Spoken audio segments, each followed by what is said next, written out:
Hola amigos, un gusto saludarlos. Vamos a estudiar la simiente de Abraham. La simiente se refiere a ese pueblo de Dios, Israel, que es en la lección número 6. Vamos a orar. Amado Dios y Padre, Dios de amor, Dios del pacto, Dios de misericordia, imploramos tu santo nombre. Nos ayudes al estudiar tu palabra, querido Señor, que sea una bendición. En el nombre de Jesús anticipamos. Amén. El pacto entonces que Dios hizo con Abraham incluía a su descendencia, a su simiente, y esa simiente son sus descendientes. El pueblo de Israel, como la simiente directa de él, fue entonces el receptor de las bendiciones del pacto. También fue el encargado no solo de recibir las bendiciones, sino de mantener la fidelidad a ese pacto y de cumplir la misión que Dios le había encomendado. ¿Y cuál era la misión? Ser la luz a las naciones. No, la salvación no era solo para el pueblo judío, sino que el pueblo judío era el llamado a diseminar la luz a las naciones y preparar la primera llegada del Salvador, del Mesías, que se anunciaba a través del sistema de sacrificios. Vamos a hablar entonces de ese pueblo, simiente de Abraham, el pueblo de Israel en esta ocasión. La simiente, esa simiente especial, más especial que todos los pueblos. Dice así, Deuteronomio 7:6, dice: porque tú eres pueblo santo para Jehová tu Dios. Eso es hablando de Israel y el pacto con Israel. Jehová tu Dios te ha escogido para hacerle un pueblo especial, más que todos los pueblos que están sobre la tierra. ¿Y qué implicaba eso de que lo ha escogido? Es una elección de gracia, es una elección de amor, de misericordia, para hacerte un pueblo especial. Más especial que todos los pueblos. ¿Por qué tanto, esa deferencia especial, ese trato especial? ¿Por qué? Miren el versículo 7, nos sigue hablando, dice: no por ser vosotros, no te eligió Israel para que seas el pueblo más especial, el pueblo, un tesoro especial para Dios, por ser vosotros más que todos los pueblos.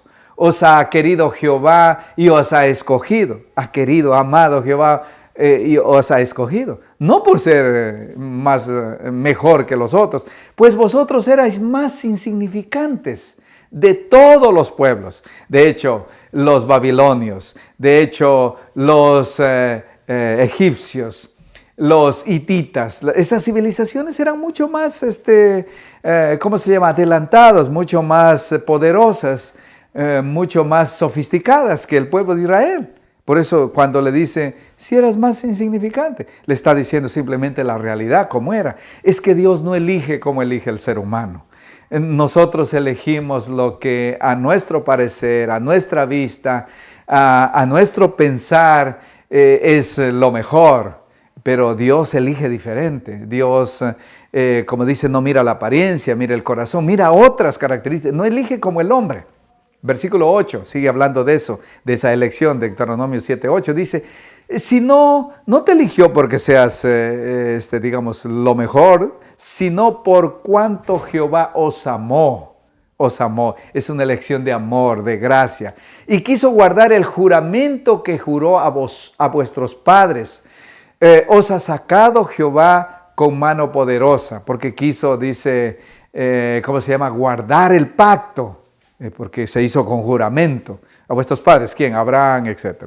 Abraham, Isaac, Jacob. A estas alturas ellos ya habían pasado, de hecho, al descanso. Esto es cuando le está hablando al pueblo de Israel cuando salió de la esclavitud de Egipto, ya muchos años después de Abraham, 400 y pico años. Así que aquí está hablando, diciendo de cómo, por qué lo eligió. No porque y lo eligió para que sea un pueblo el más especial de todos los pueblos, sin embargo. ¿Qué esperaba entonces Dios de Israel? ¿Qué esperaba? Esperaba que ellos debían relacionarse íntimamente con Dios. Para eso los llamó, para una relación de amor y ser intermediarios entre Él y los paganos. Los que no conocían de Dios. A través de ellos les llevarían las buenas nuevas del Mesías venidero. A través del sistema de sacrificios, obviamente. Isaías 49:6 dice: debían ser ejemplo de santidad e instruir al mundo en los principios del Evangelio. Esa era la misión que Dios tenía para el pueblo de Dios. Era a través del pueblo de Dios llevar la salvación al mundo, no solo para el pueblo judío. Solo es a través de ellos, del pueblo judío. Estaba usando a este pueblo. Ahora, la simiente y las bendiciones. La simiente y las bendiciones.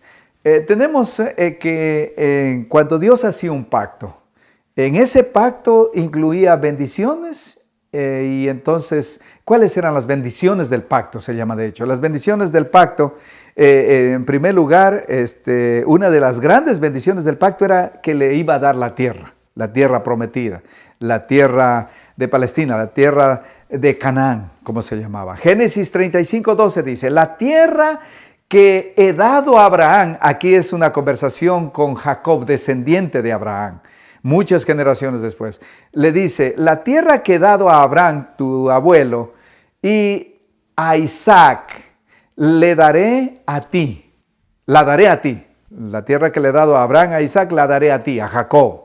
Y a tu descendencia después de ti, daré la tierra. Eso está hablándole a Jacob, que te voy a dar la tierra como herencia. Es la herencia. Es una bendición, digamos, la tierra que le había prometido. Es una bendición.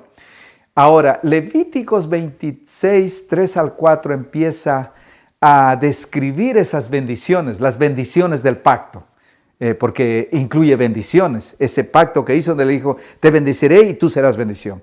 Empezando con Abraham. Dios, digamos, cuando hace un pacto, Él trae bendiciones, les ofrece bendiciones, les promete. Siempre Él es así. De hecho, cuando tú haces un pacto con Dios, digamos, Él primero te bendice, Él primero te salva y entonces tú haces un pacto con el que vas a ser fiel, que lo vas a servir y entonces Él te dice, yo voy a cumplir esto, yo te voy a bendecir así y asado. Es igual, digamos, con cada individuo Dios hace un pacto también, es el Dios del pacto, que le gusta hacer pacto. Es un trato, digamos, que se hace. Levíticos 26, 3 al 4 entonces habla de las bendiciones del pacto. Dice, sin embargo, sí es clave. Si anduvieres en mis decretos, ese pacto, las bendiciones del pacto fueron siempre condicionales. Siempre había un ingrediente condicional, tanto en Noé, cuando hizo el pacto, tanto con Abraham, el abuelo, en este caso del pueblo, o el antepasado del pueblo de Dios, del pueblo de Israel. Y le dice al pueblo de Israel, entonces cuando están haciendo el pacto ahora con la simiente de Abraham, le dice, si anduvierais en mis decretos, eso es condicional, es una condición, si anduvierais, y guardareis mis mandamientos y los pusiereis por obra, yo daré vuestra lluvia a su tiempo y la tierra rendirá sus frutos. En otras palabras, si ustedes guardan mis mandamientos, si ustedes son obedientes a mis consejos, a mis principios, yo daré vuestra lluvia a su tiempo y la tierra rendirá sus frutos. O sea, va a ser productiva la tierra. Pero obviamente, ese sí condicional, que si no lo hacían, entonces venían las maldiciones, que la vamos a ver más adelantito. Si ellos no obedecían a las condiciones del pacto. Habían condiciones en el pacto siempre. Tanto con Noé, tanto con Abraham, ellos tenían que cumplir, creer, digamos, las promesas y actuar en base a las promesas, como Noé que tuvo que hacer el arca. En Levítico 26, 5, 6 dice, y comeréis vuestro pan hasta saciaros y habitaréis seguros en vuestra tierra. Menciona la tierra otra vez. Y yo daré paz en la tierra. Vuestros enemigos no podrán conquistarlos. Ellos vendrán para conquistarlos y saldrán huyendo. 5 harán huir a 100, algo así. Si usted sigue leyendo todo, está descrito cómo, digamos, pondría terror en los enemigos para que no los puedan conquistar y los dejen en paz en la tierra y habiten tranquilos en la tierra. Y Dios eso es lo que hace también cuando tú haces un pacto y dices, yo te voy a proteger, yo te voy a bendecir. Y Dios no permite muchas veces que te llegue, digamos, que tus enemigos te puedan hacer daño. Eso, digamos, eso se aplica hoy en día también. Deuteronomio 28, en estas bendiciones y maldiciones del pacto, porque hay maldiciones también, a la desobediencia, están en Levítico 26 y Deuteronomio 28. Con mucho detalle, yo estoy resumiendo las partes, digamos, claves. Deuteronomio 28, 2 al 3 dice, y vendrán sobre ti las bendiciones, está hablando de las bendiciones, y vendrán sobre ti todas estas bendiciones. y te alcanzarán si oyeres la voz de Jehová, condicional, si oyeres la voz de Jehová tu Dios. Bendito serás tú en la ciudad y bendito en el campo. Y miren lo que sigue, bendito el fruto de tu vientre, el fruto de tu tierra, bendito el fruto de tus bestias, bendito la cría de tus vacas y bendito los rebaños de tus ovejas. Bendito, bendito, bendito, las bendiciones del pacto. Que digamos, pero claro que son condicionales. Si tú oyes la voz de Jehová, bendito, vendrán bendiciones. Son las bendiciones del pacto. Siempre hay, cuando hizo su pacto con el pueblo de Israel, vendrían bendiciones. Le promete las bendiciones. Ahora, vamos, pero no solo hay bendiciones. Si obedecían, bendiciones. Y si desobedecían, si no oían a la voz y actuaban en rebeldía a Dios, en infidelidad, venían las consecuencias, la simiente y las maldiciones ahora. Entonces, Levítico 26, 14 al 15, ahí está, en la segunda parte de Levíticos 26 están las maldiciones. Y asimismo en Deuteronomio 28, la primera parte bendiciones, y la segunda parte maldiciones si desobedecían. Entonces, ahí está, dice, pero sí, condicional, pero si no me oyereis, ni hicieres todos estos mis mandamientos, no ejecutando todos mis mandamientos e invalidando el pacto. O sea, si ellos desobedecerían, si ellos no guardarían los consejos, los mandamientos de Dios, invalidarían el pacto. Y claro, eso pasó una y otra vez con el pueblo de Israel. Débiles en este caso podríamos decir, y claro, eso pasa también con nosotros, cuando nosotros decimos, te voy a seguir, Señor, voy a ser tu seguidor, te voy a obedecer, pero al rato le fallamos, al rato caemos en pecado, al rato mentimos, al rato quebramos el pacto cuando hacemos un pacto con Dios también.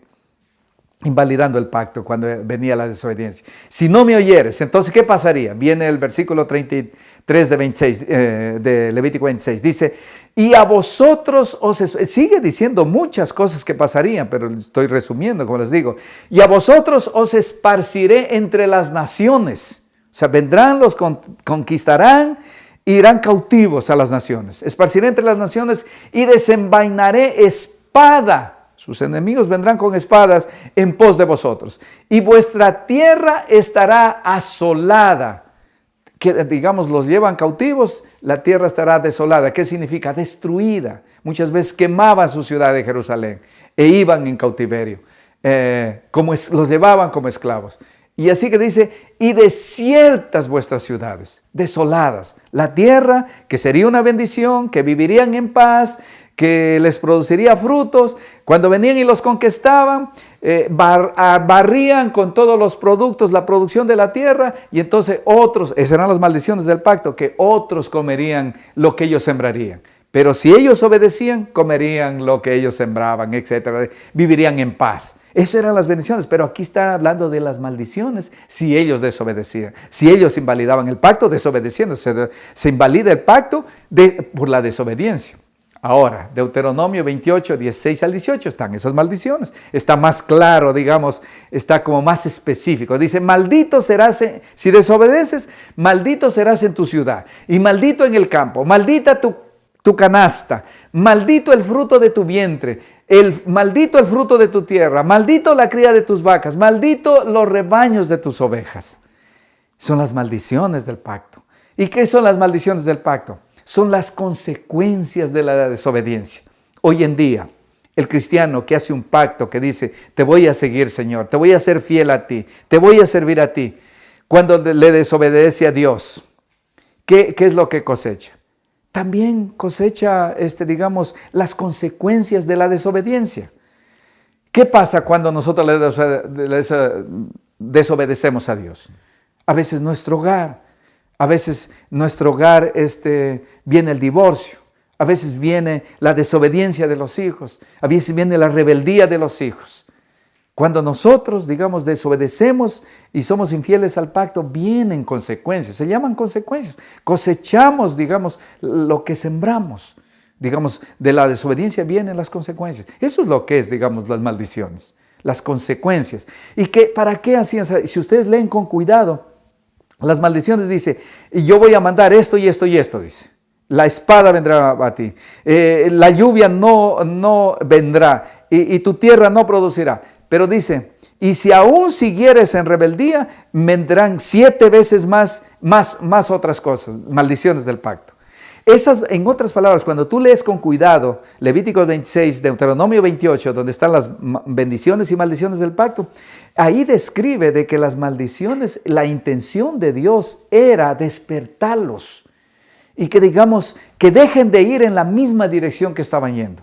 Despertarlos y traerlos son, digamos, llamados preliminares a que despierten y se tornen, digamos, a Dios. Eso es lo que Dios quería. Buscaba al permitir, digamos, que cosechen las consecuencias de su desobediencia. Y eso es lo que pasa hoy en día también.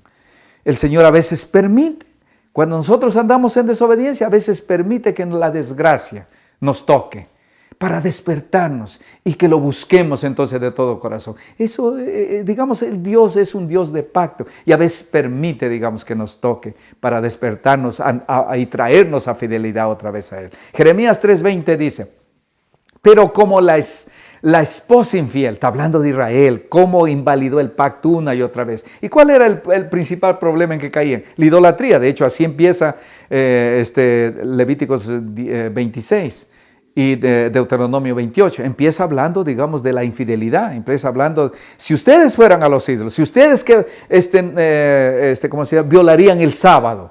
Son dos cosas que siempre le pasó al pueblo de Israel. Digamos, infieles, en el 4.º mandamiento, el día de reposo, y la infidelidad en ídolos, adoraban ídolos como las naciones. Y entonces le dice, ha sido infiel, pero como la esposa infiel, está comparando a Israel como la esposa infiel, abandona a su compañero, así prevaricaste contra mí, le dice Dios, oh casa de Israel, dice Jehová. Esta es la simiente de Abraham. Digamos, infiel, como una esposa infiel. Eso lo está comparando. Y entonces, ¿qué dice Jeremías 11:8? Dice, no oyeron ni inclinaron su oído. Antes se fueron cada uno tras la imaginación de su malvado corazón. Por tanto, traerá sobre ellos, está hablando de Dios, todas las palabras de este pacto. Todas las palabras de este pacto. ¿Y cuáles son todas las palabras de este pacto? Léalo todo el capítulo 26 de Levítico y el capítulo 28 de Deuteronomio. Ahí habla de todas las maldiciones que vendrían, todas las palabras del pacto, si ellos, digamos, se tornarían malvadamente, como en este caso que describe aquí. Y eso pasó una y otra vez. Fueron en cautiverio. Por su desobediencia, fueron en cautiverio a Asiria. Luego a Babilonia. Y siempre estuvieron así. Una y otra vez. Fallaban, quebrantaban los mandamientos, desobedecían a Dios, empezaban a adorar ídolos.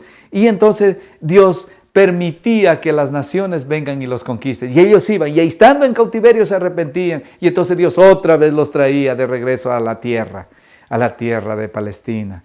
Y así, ese fue el constante, digamos, una y otra vez. Y eso describe a nosotros como cristianos, que una y otra vez, a veces fallamos a Dios, una y otra vez. Y el Señor nos tiene paciencia y nos perdona una y otra vez. La simiente y el remanente, la simiente y el remanente. Vamos. Y yo haré, estoy leyendo Primera de Reyes 19:18, dice, y yo haré que queden en Israel 7,000 cuyas rodillas no se doblaron ante Baal y cuyas bocas no lo besaron. Baal era un ídolo. Y entonces dice, y yo haré. ¿Quién hace? Dios. En medio de la fidelidad de una y otra vez ese pueblo de Dios, la simiente de Abraham, directa, en una y otra vez que le fallaban a Dios, siempre hubo un remanente. Qué hermoso es. ¿Y quién dejaba ese remanente?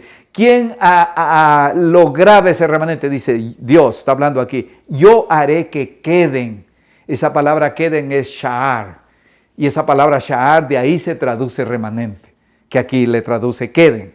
Dice, yo haré que queden en Israel 7,000 que no doblaron las rodillas a un ídolo. Eso es lo que le está diciendo. Yo haré eso. Siempre fue el problema de Israel, los ídolos, como les dije. Usted va a ver una y otra vez a leer. Bueno, pero siempre hubo un remanente. Un remanente, digamos, es un resto, una porción pequeña que quedó, digamos, de un gran número del pueblo de Dios. Unos pocos quedaron siempre, digamos, como fieles, pero siempre hubo un remanente. Esa es la idea. Isaías 4:3 revela otra ocasión en que quedó. Ese era en el tiempo de ese remanente que no doblaron las rodillas a Baal. Ese era en el tiempo del profeta Elías. Pero ahora en el tiempo del profeta Isaías, dice, Isaías 4:3 dice, y acontecerá que el que quedare, otra vez Shar, remanente, en Sión, y el que fuere dejado en Jerusalén, fuere dejado, ese es un pasivo divino. ¿Y quién fue que dejó ese remanente? Dios. Se llama pasivo divino, porque es obvio que es alguien que deja ese remanente, que hace que quede ese remanente. Ese es Dios, dejó en Jerusalén. Será llamado santo ese remanente. Todos los que en Jerusalén estén registrados entre los vivientes, los que queden cuando iban llevando en cautiverio al pueblo de Israel. Había un grupo que quedaba de fieles. Eso es lo que está diciendo. Un remanente va a quedar, un remanente fiel va a quedar.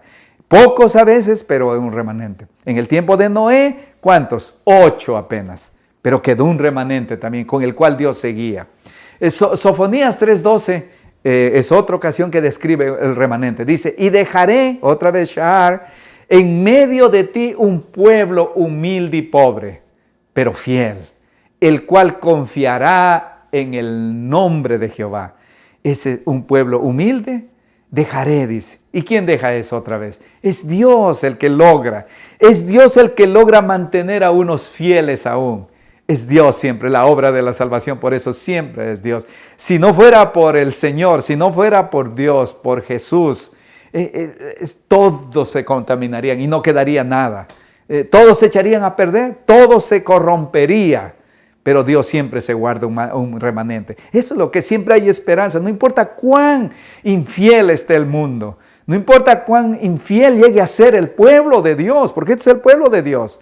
Pero siempre se guarda un remanente. Eso es esperanzador de que Dios siempre va a tener un pueblo. Dios siempre va a tener un remanente. Romanos 11:5. En el tiempo de Jesús, cuando todos no rechazaban a Jesús, cuando el liderazgo del pueblo de Dios rechazaban a Jesús, hubo un remanente. ¿Cuáles fueron? Sus discípulos. Un remanente. Que con ellos empezó, digamos, la iglesia. ¿Ok? Así también dice, por eso el apóstol Pablo dice, así también, aún en este tiempo, dice, ha quedado un remanente. ¿Escogido por qué? Por gracia. Siempre fue por gracia. Aún ese remanente que quede de pocos fieles, que no lo recibieron a Jesús, la mayoría no lo recibieron, pero hubo un remanente, hubo unos pocos. Cuando Jesús se fue al cielo, ¿a quiénes se encargó la predicación del evangelio? ¿A los líderes? ¿A la mayoría del pueblo de Dios? No, a ese remanente de pocos discípulos fueron los que incendiaron el mundo conocido con el evangelio. Ese remanente, elegido ¿cómo? No porque merecen, no porque eran mejor que los otros, sino por gracia, por amor, por misericordia. Apocalipsis 12:17 habla de ese remanente final. Habla ahí Apocalipsis 12, Apocalipsis 13, 14, habla, digamos, de una conflagración, de un alineamiento del mal, de varios poderes. Y solo un remanente enfrentando esos poderes. Obviamente Dios detrás, manteniendo este remanente. Mire lo que dice Apocalipsis 12:17. Dice, entonces el dragón se llenó de ira contra la mujer. Esa es la iglesia, el símbolo de la iglesia, la mujer. Y se fue a hacer guerra contra el resto de la descendencia de ella. El resto de la descendencia de la mujer, de la iglesia. ¿Cuál iglesia? Si tuviéramos tiempo explicáramos cuál es iglesia, pero es una iglesia, digamos, grande, que se contaminó y que solo quedó un remanente, solo quedó un resto. Y entonces por eso dice que Satanás se llenó de ira contra la mujer y se fue sin embargo a hacer guerra contra el resto. No es contra la mujer, sino contra el resto, con lo que quedó de esa mujer, contra el resto, el remanente de la descendencia de ella, de la mujer. Los que guardan los mandamientos de Dios, obedecen en otras palabras y tienen el testimonio de Jesucristo. Con esos hace la guerra final Satanás. Y entonces en el capítulo 13 va y llama a 2 poderes para que le ayuden a guerrear contra este remanente. Y en el capítulo 14 vemos ese remanente triunfante que están con el Cordero en el monte Sión, etc. 13, 14 habla de ese remanente, que es el único que enfrenta, digamos, a los poderes antagónicos del tiempo del fin. El desenlace entre el bien y el mal es entre ese remanente y los poderes, digamos, contaminados. Así que al final también hay un remanente. ¿Un remanente cómo? Por gracia. ¿Que lo sostiene quién? Dios. Dios. La simiente espiritual ahora. La simiente espiritual. Gálatas 3. Ese remanente espiritual del Nuevo Testamento, que a veces se le conoce como el Israel espiritual, a veces se lo conoce como la simiente, como el remanente también al final, de ese habla. Gálatas 3, 26 al 27 dice, pues todos sois hijos de Dios por la fe en Cristo. ¿Cómo llegas a ser hijo de Dios? Por la fe en Cristo, Jesús. Porque todos los que habéis sido bautizados en Cristo, bautizados, la palabra bautizado viene de la palabra griega baptizo, que significa sumergir. La misma palabra significa sumergir, empapar totalmente. Ahí nos dice bastante del bautismo, ¿no es cierto? Bueno, todos los que han sido bautizados en Cristo, de Cristo estáis revestidos, de Cristo. Y miren lo que sigue diciendo. Ahora versículo 28 dice, y ya no hay más, ya no hay judío ni griego. No hay judío ni griego, el que está revestido de Cristo, el que ha sido bautizado en Cristo. No hay esclavo ni libre, no hay varón ni mujer, porque todos vosotros, los bautizados en Cristo, los revestidos de Cristo, todos vosotros sois uno en Cristo Jesús. En otras palabras, la pared de división entre judíos o entre hebreos o entre israelitas y otras naciones y gentiles se tumbó una vez aceptando a Cristo, siendo seguidor de Jesús. Versículo 29. Y si vosotros sois de Cristo, ciertamente linaje de Abraham sois y herederos según la promesa. Si vosotros sois de Cristo, ciertamente linaje de Abraham sois. Descendiente de Abraham eres. En el Nuevo Testamento no está preocupado, si ustedes leen con cuidado todo el Nuevo Testamento, no está preocupado tanto con el Israel literal, de sangre, de descendiente literal de Abraham. No, el Nuevo Testamento está preocupado con un Israel espiritual, con una descendencia espiritual, que no son de sangre, sino de todas las naciones. Si eres creyente de Cristo, si eres seguidor de Cristo, eres linaje, eres simiente de Abraham, eres del linaje de Abraham. Eso es lo que dice. Y herederos, por lo tanto, según la promesa, herederos del pacto. ¿Del pacto de qué? De la tierra. La tierra es dada. ¿Cuál tierra? La Canaán también. La Palestina, porque hay una Canaán, la tierra de Palestina, la que le prometió a Abraham, pero es la Canaán celestial. Esa es la que se le promete a los herederos espirituales, no la tierra literal de Palestina, para ir a vivir ahí y morir. A los seguidores descendientes de Abraham a través de Jesús, se les promete la Canaán celestial, el cielo, donde van a vivir para siempre, donde no habrá más muerte, más lágrimas, más dolor, más peste, más enfermedad. Esa Canaán es la que esperamos los seguidores de Jesús. Así que mis amados amigos, ustedes sin duda quieren ser herederos de la promesa. Si son de Cristo, son linaje de Abraham y herederos según las promesas, herederos del pacto, de ese pacto. En tu simiente serán benditas todas las naciones. ¿Cómo serían benditas? Con la salvación eterna del Cordero que fue a la cruz, de Jesús. Así que mi deseo es de que tú seas esa simiente, de que tú seas de Cristo. Y si eres de Cristo, eres heredero de la promesa. Oremos, amado Padre, gracias. Gracias por tu bendición tan abarcante, tu bendición tan grande, tu bendición que alcanza al mundo entero, sin importar raza, nacionalidad. Querido Señor, gracias porque tu salvación siempre fue así. Ese fue tu ideal, que el pueblo de Israel falló en comunicar el evangelio a todo el mundo, pero tú seguiste con tu plan de a través de la iglesia predicar el evangelio a todo el mundo, querido Padre, y hemos llegado casi a todo el mundo, excepto pequeños lugares en los cuales no ha llegado el evangelio. Querido Señor, ayúdanos a seguir predicando en el nombre de Cristo Jesús, para que nuestro amado Salvador venga a buscarnos. Esperamos ese día glorioso, por la gracia y por la fe en Cristo Jesús. Amén y amén. Estimados amigos, por favor, compartan esta lección para que sea una bendición para otras personas. Les agradezco mucho. Que Dios los bendiga.